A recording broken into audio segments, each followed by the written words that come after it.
I'm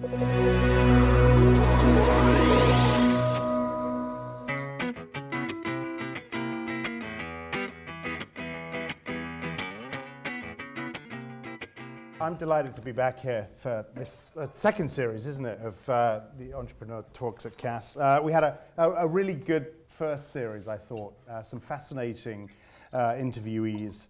And we want to make this series just as good. I figured we should rename this evening CAS Educated Entrepreneurs Talk at CAS, because of course Alberto did his MBA here from, what was it, 99 to 2001. So that's a while ago.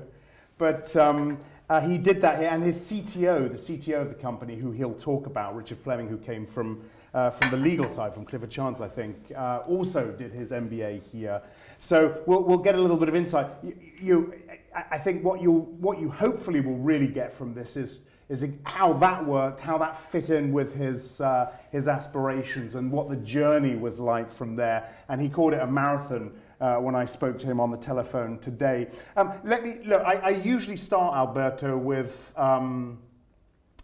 your pitch of the company, and I will come to that in a second. But reputation management in this environment is clearly so critical. Why would a company not want to buy the services that your company offers right now? Okay, well, thank you, Axel. First of all, we don't do reputation management. Okay. So all right. Okay, sorry. Let me just clarify this point. What we actually provide to companies is reputation intelligence, and yes, why companies would not buy reputation intelligence today when there's so much going on, so many pressures that actually get submitted to. So I think the environment, it's very clear that the environment of business today, it's what's going on externally matters much more than it mattered 15 years ago, 20 years ago. And sort of companies' reputations, companies' perceptions can change very rapidly. So yeah, there is a need for companies to actually get a first-hand information, real-time information of the changes that are actually occurring. As we know, reputation has an intrinsic effect into the valuation of businesses. So yes, it's something that actually does matter a great deal. And sticking with the environment and the context, if you like, the skepticism and the cynicism people have towards big business right now, and towards government, and towards politicians, and we see the rise of populism. We've seen examples of that. Anti-globalization. Is this environment the right sort of environment for your business? Are things getting easier for you to build this business? Look, I wish it would be easier, because it's never easy. It's never easy because when you try to launch something that it's a completely new concept in a completely new market, and when we actually launched the business, I'm looking there because that's one of my business partners. When we launched the business, it was in 2010. I mean, the world was in huge recession. Things obviously have changed a great deal, and companies are much more open to actually this type of intelligence, being better prepared. There's been so many crises that actually, the good thing about the crisis is that I always, there's a company that gets screwed, but the other companies think, oh, we don't want that to happen to us. So that's when typically when we actually, that creates a better environment for us. Yeah, sorry. Just back to this pitch, and apologies, I got it wrong. It's not reputation management, but how does the process work? What is it that you provide a company now, and what sort of analysis do you make of that information, and what does the company get every month from you? So at the beginning of the process, if you like, what we actually have is we collate millions of pieces of content every single day. So that's from a wide range of media sources, traditional media, social media, broadcast, financial analysts. So we just scoop out as much as possible of the publicly available content in multiple languages, in multiple countries, and so on. So that's kind of the sort of the gathering of the data. And then what we have developed in the business, it's a very smart way of filtering that data. So we filter that data by many parameters, but actually by company, by stakeholder, by company issue, by region, by country, and so forth. And we do that automatically on real time. And then what we actually do is we look for movements. So we do a semantic analysis. So we mine the data, and by analyzing the content semantically, we actually look for movements, positive movements or negative movements. Okay. And whether those movements are from sources that actually get amplified massively, and therefore many people sort of get that content, or actually from sources that are not influential. So that actually give us, we sort of observe the effect of these movements. And then what we actually do, we package it in 3 different ways. So we have a real-time platform where companies can actually obtain that intelligence. We've got an alert system that, again, it's either automated or we do daily alerts. And then what we actually do is also we provide a sort of a monthly report, monthly briefing for companies to actually get a better understanding of those movements. And then we look at sort of linking that to other business KPIs, recommend action areas, and interpret all these noise. I guess what I'm interested in, and very much with a layperson's hat on. So at the end of every month, a company, based on the data that you provide them, is told whether their reputation has been enhanced that month or damaged that month. I mean, is that too basic? With all due respect, I think it's a bit too basic. I think companies. I mean, they do care. I mean, the thing about this concept of reputation is that sort of 4 or 5 years ago, it was a hot topic. It's been a hot topic for some time. We actually see beyond reputation. It's not really about reputation. It's about how stakeholder perception impacts the value of a business. Okay. So what we actually look for in our business is to understand the events that actually have an impact, positive or negative, on the value of a business. Okay. And by by doing it like that, actually companies take the data far more seriously, rather than having a sort of a ranking table that it's quite arbitrary, really. And I find this interesting because I've done a lot recently on purpose, on companies whose shareholders care a lot about ESG issues, about climate change, about diversity, issues that millennials really, really care about. My question is this: oil majors, auto manufacturers, airlines, companies like that, do they automatically score lower than your Patagonias or your Unilevers or those companies who shout about how purposeful their business is? What we actually see is that certain sectors score lower than other sectors. So FMCGs tend to actually score higher than companies on extractive industries. Or FMCG, fast-moving consumer goods. Yeah, so Unilever, Procter & Gamble, all these guys, they actually tend to score higher because actually there's a lot of emotional attachment to the product.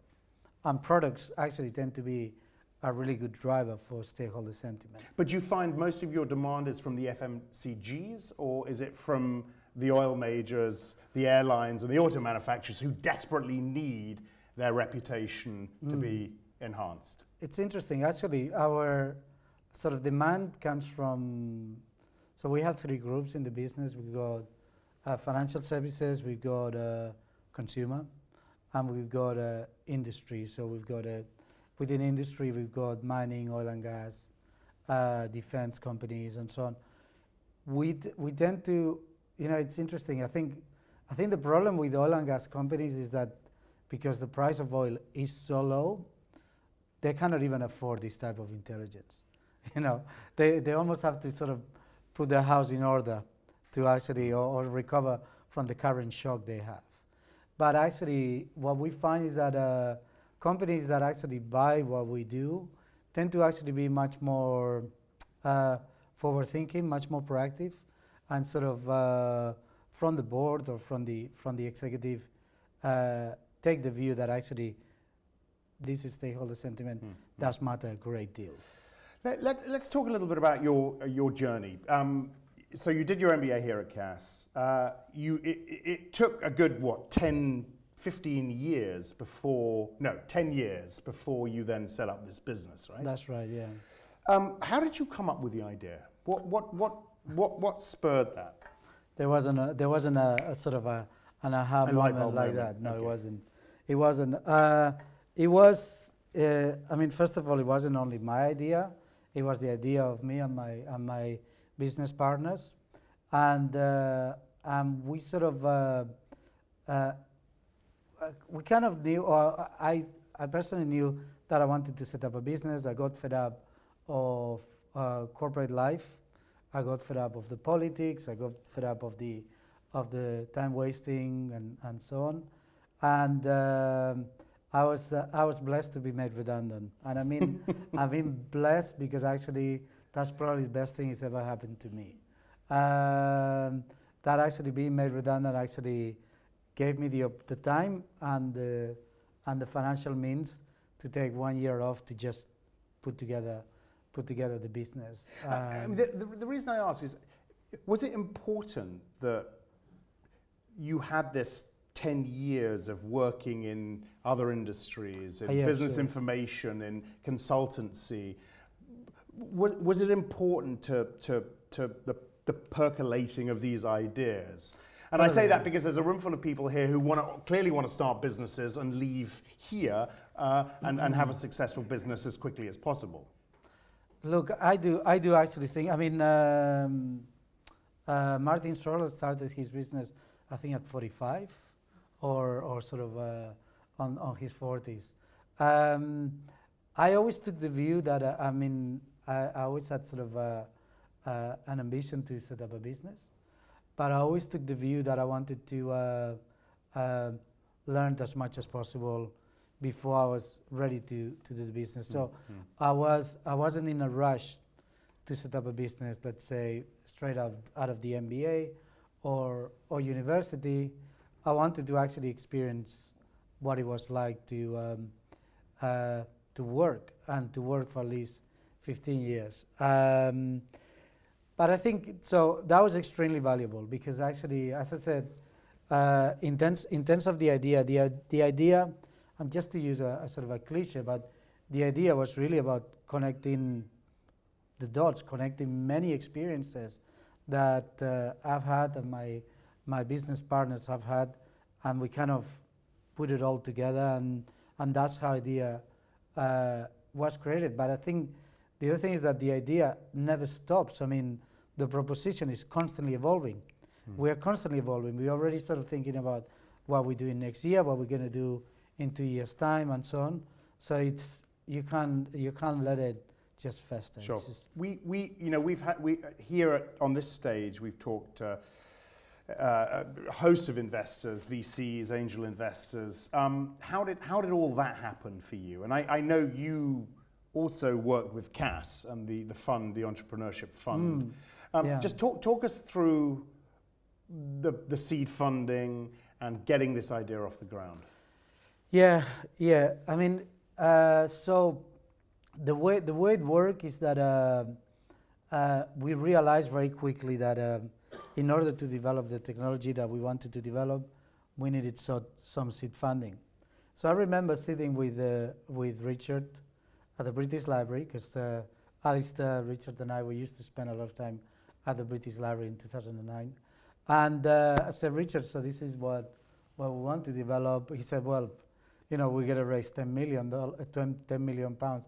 I was like, we're never going to raise 10 million pounds in this environment. We don't have, this is not 2000 anymore. We cannot go with a PowerPoint to actually raise the funding.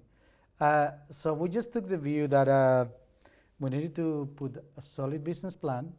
At the time, actually, I heard about Peter Callum's sort of fund and cash fund. So I got in touch as they were setting up the fund. I talked to probably about 30, 40 investors. And as I said, it was probably the worst time ever to raise funding because it was after the financial crisis. And now we see Tech City and everything that's happened for the last 5 years. But actually, in 2010, there wasn't Tech City. It was there wasn't a sort of a concerted effort. So yes, we went through lots of sort of interviews and talking to investors and so on. And then Cass took an interest on the business. They said, look, we like your idea, but actually you need to find co-investors. So we went and found angel investors, and we raised 625,000 of seed funding, which, to be honest, if I would have been in New York at the time, we probably would have got 5 million, because that's how things operate over there. So then we got that funding. It gave us enough money to actually create a prototype, but from the beginning we were very, very conscious that we needed to generate cash. We needed to generate. We needed to be a business. So what we actually did was to develop while we were developing the technology, we decided to develop another product, which is a sort of the first version of the monthly report. And it took us about 6 months to actually sell the first sort of subscription of the monthly report. And it was a very interesting time. So you got the money from Cass. Did you get the money, do you think, from Cass and wherever else the money came from because of the idea, because of this proprietary analytics tool that you had created, or did you get it because you were three guys who were charismatic and were able to sell this idea and pitch it well forward? I think it wasn't. I think it was partly about the idea. I think it was partly about the market opportunity, but I think it was really about the team, and I guess I hate to use the word because actually it can be confusing, but I think it was about the passion that we had. But actually, I'm saying that I hate to use that word because actually, only with passion you're not going to succeed. You actually need to have much more than passion. But actually, I think I think the reality is that they invested on us. Yeah. And they said, well, these three guys maybe can make it happen. So I imagine PR companies were providing this sort of information to companies before you guys came along. What I mean, did you create a market here, or did you fill a gap, or were you doing it better than the PR companies, or what was it about your company that made people sit up and think, yes, we need this product? I think PR have been disservicing the market. Right. And we developed something that actually spoke the language of the business, and that actually was for communications professionals, but not only for communications professionals, for marketing professionals, for CEOs, for strategies, and so on. So we never thought about, let's develop something for the PR community. We actually always thought, let's develop something for the business community. Because at the end of the day, whether you call it reputation or anything else, reputation actually is something that affects the whole business. And actually reputation by PR doesn't quite work. But again, back to one of my first questions, what can a company afford not to have this sort of analysis provided to them every month? I think, and that must be your biggest worry. I think our goal is to actually sell to the Global 2000, to the largest companies in the world. That's who we want to sell to. And how many of the Global 2000 have you got now? So I think we work with about 60 of them. We suspect that we will get to about 250, 300. But who knows? Maybe we actually manage to sort of really corner the market and serve many more. I think what's in the market. So, can they afford not to have any kind of intelligence? No, they can't. Can they afford not to have Alva? I love to tell them no, you can't. But actually, there are other sort of propositions out there which are a bit dated. And I think the challenge with selling to the largest companies in the world is also, people think that actually, they have big money, but they also have lots of red tape and lots of resistance to change. And therefore, actually, our sell or our sort of proposition is purely based on a relationship, is based on trust, and is based on providing the best service or the best intelligence that we can provide for companies. I imagine the US market is slightly easier for you than the European market? Yes, it is. It's, US, so we've got offices in London and we've got offices in New York now. And yes, the US market is, they are more open to try new things, and they are sort of more used to sort of using this sort of technology for some sort of intelligence. So, they are not that afraid of a black box. Whereas in here, it's like, well, open the black box. We really want to know what you've got inside. Yeah. How well is the business doing? I mean, you said you got 65 or whatever of the 2,000. You're a privately held company, you're not listed, so I know you need to be a little bit careful on numbers, but what can you give us a general sense of how the revenue has grown over the years? Yeah, so for the first, so we've been trading now for 6 years. For the first 4 years, we grew on about 80 to 100% year on year. Then what was really interesting is that we actually got 2014 and 2015 was a period that actually I think every business has, which is the period that goes from founder-led, also the founders do everything, to actually building the team, and you get sort of a high-performance team. So over those 2 years, the revenue was pretty much the same, and then I think now we've overcome that stage, and this year we've grown 60% from last year. So revenue is in the range of 4 or 5 million or something? No, in terms of dollars, it's $4 million. Okay. What worries you most about this business in this marketplace? And I talked about the environment and the cynicism and the skepticism, which I would imagine helps a business like yours, because there is so much mistrust out there. And I'll come on to fake news and fake that, and post-truth in a moment. But I would imagine that environment helps your business. What worries you? What could really upset your business? Oh, that's a good question. I think the biggest threat, in my experience, actually, businesses that are like in the state where Alva is, where actually we've got the market is still on development, and there's a great opportunity out there. Typically, is down to the internal politics that kill businesses. We've actually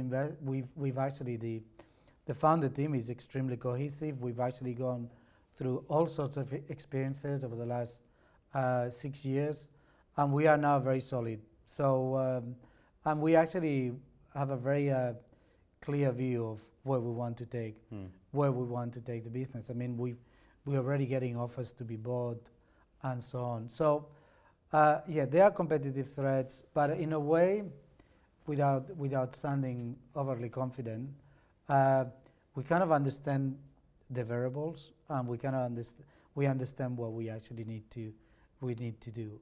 So, what sort of company would buy Alva?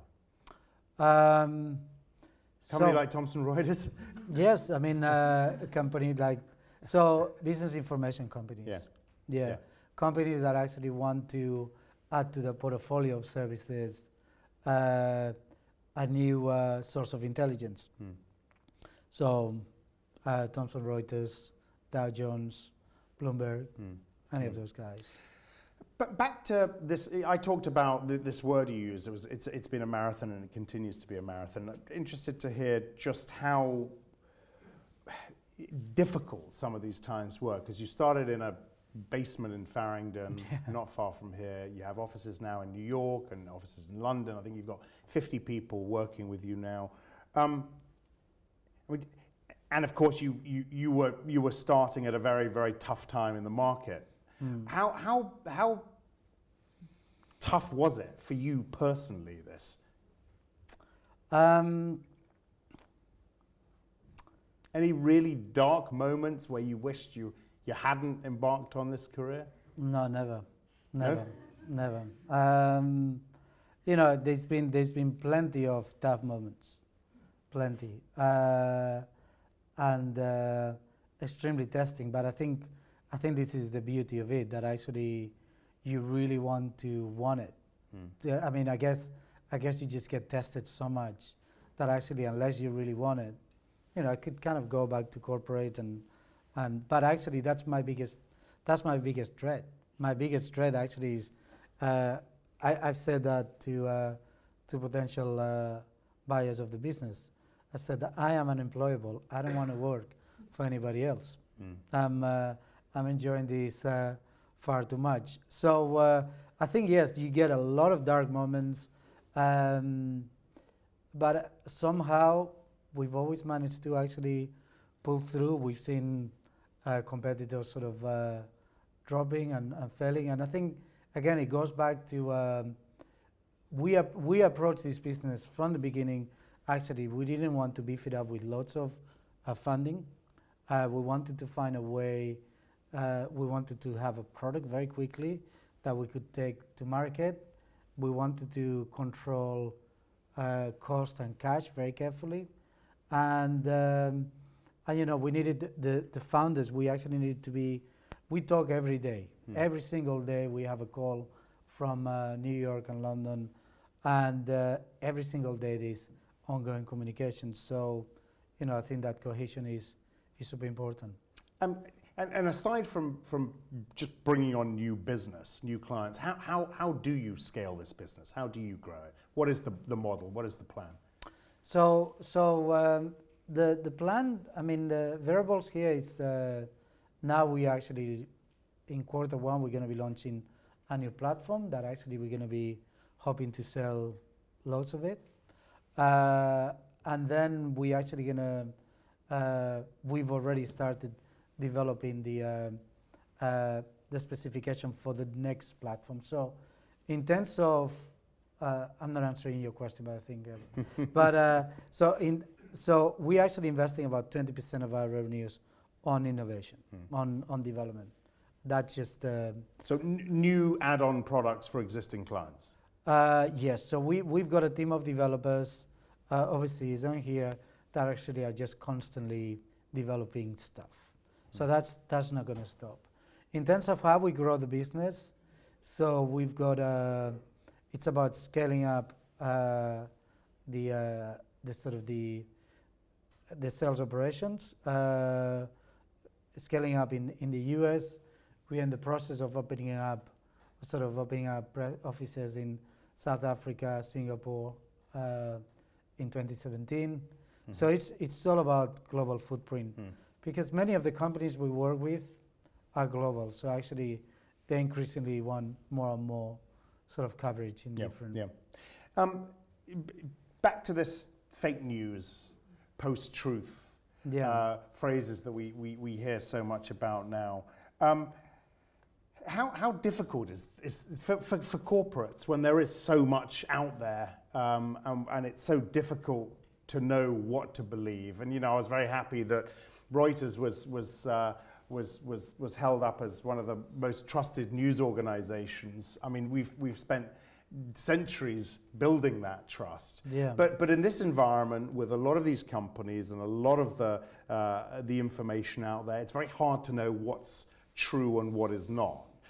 How does this play into your algorithms, into your analysis, into your analytics for the companies? It's a great question.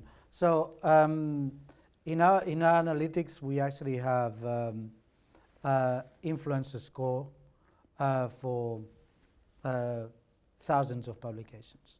So Reuters, Guardian, we've actually got a set of publications that actually are highly trusted. And then there are a load of you've got a long tail of publications that actually are either amplifying or actually issuing news that actually its source is a bit debatable. The thing is, what we look for is the amplification of a story, and we actually want to see whether actually that story is getting picked up or not. So yes, there's a lot of noise, there's a lot of fake stuff, and unless it gets picked up, it's what it is. It's just noise. So it doesn't really move the dial. Yeah. The real trouble is when you actually get fake stories that they get massively amplified. The problem with those is that actually they create a perception, and people believe what they want to believe.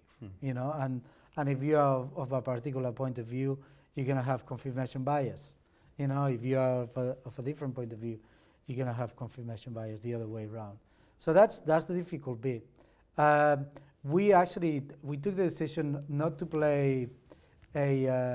take a view on sort of analyzing news in terms of the intrinsic meaning, because actually the interpretation of it differs from person to person. Of course. So we found a way to objectively score the content to be able to sort of say, well, this is positive. And that's part of the proprietary.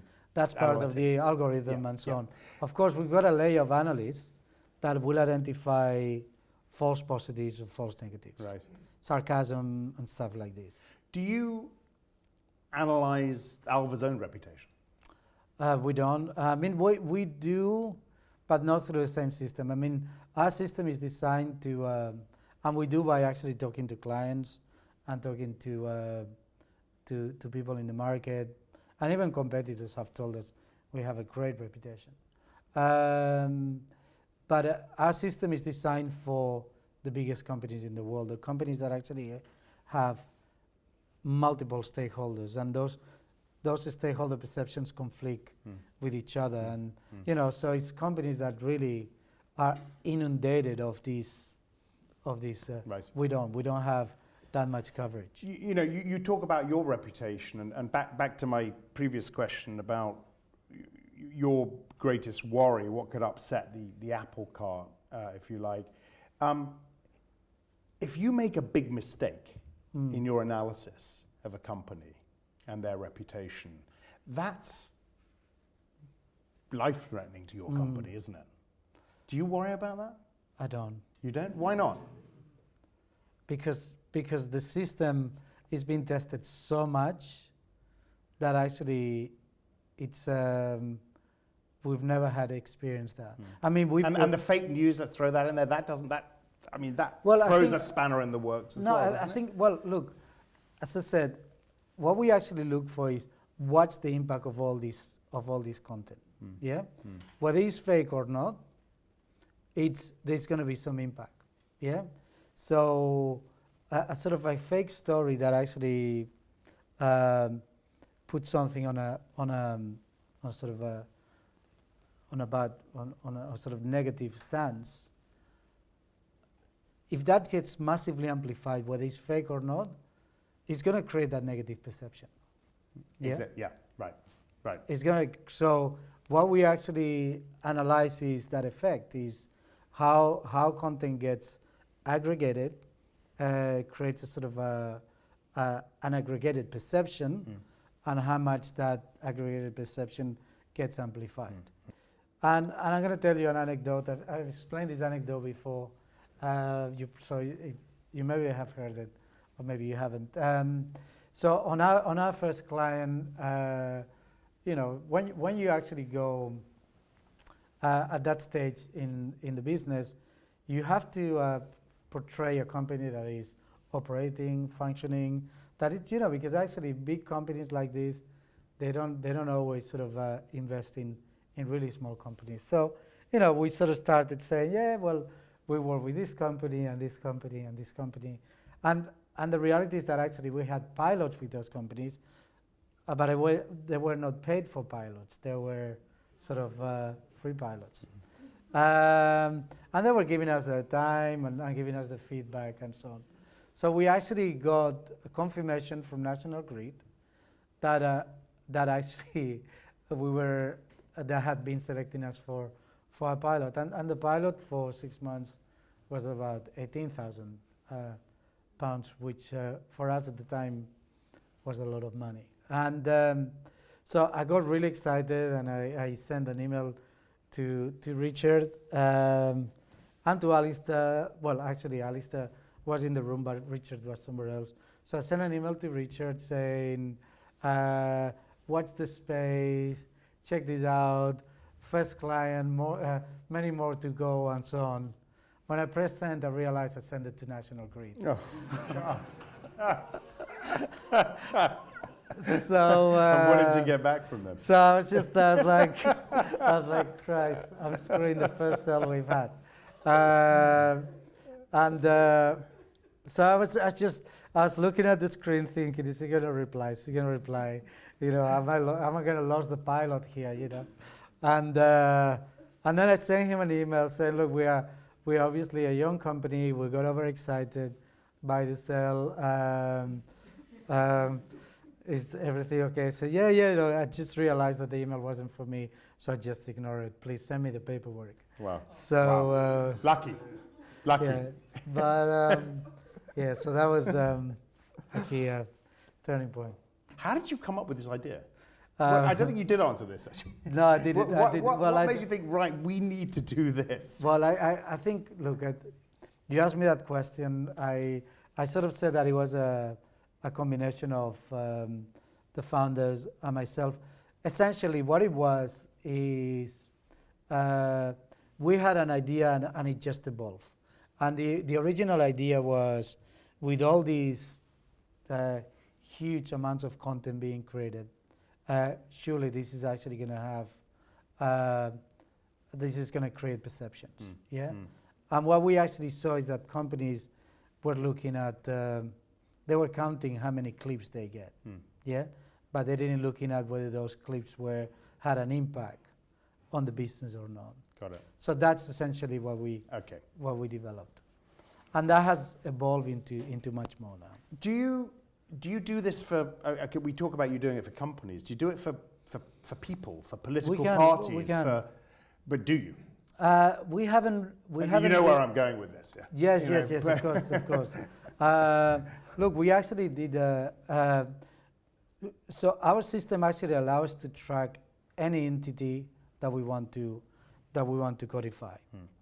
So whether it's a political party or a politician or a company or a CEO or anybody, we've got the ability to configure any entity. We actually have done it in the past. We've actually tested the system. We did it last year with the labor leadership contest. Okay. And the system was right. Is that right? Yeah. Okay. We wrote a blog. Yeah, maybe we wrote a blog about it as well. Well, I mean, let's face it. In light of what the sort of information we're getting from the polling companies and et cetera, maybe there's a little gap in the market for you guys here some way. Well, right? look, I think that's actually a great point. I think the the question, the challenge with the polling companies is it's about asking the right question. And I think the problem is that the right questions are not being asked. When you actually combine the intelligence, the analysis that we have with asking the right question, I'm sure you'll get far more accurate data. I mean, how much of this is luck? You know, my mom said once to me, you've been so lucky in your life, you know, and I went ballistic to her. I said, Mom, you know, you just see the tip of the iceberg. Underneath is a lot of work that goes into it. And I think there's an element of luck, but actually, if you don't do the basics, if you don't do the hard work, I mean, for all of you that are aspiring entrepreneurs, can I just ask how many of you want to be entrepreneurs? Okay, good. Fair chunk. Look, it's a great thing to do, but you have to be resilient. Massively resilient. You're gonna have, you know, you have to be obsessive. You know, you have to have an obsession to actually make it work, and you also you're gonna be tested so many times, and you know, when you're actually faced with challenges, my advice always is just, you know, roll with it. Just carry on. We had so many times that actually we had so many challenges, and you know what? We just ride the storm. So it's worth it, but it's hard work. All right, Alberto, thank you very much Thanks. indeed.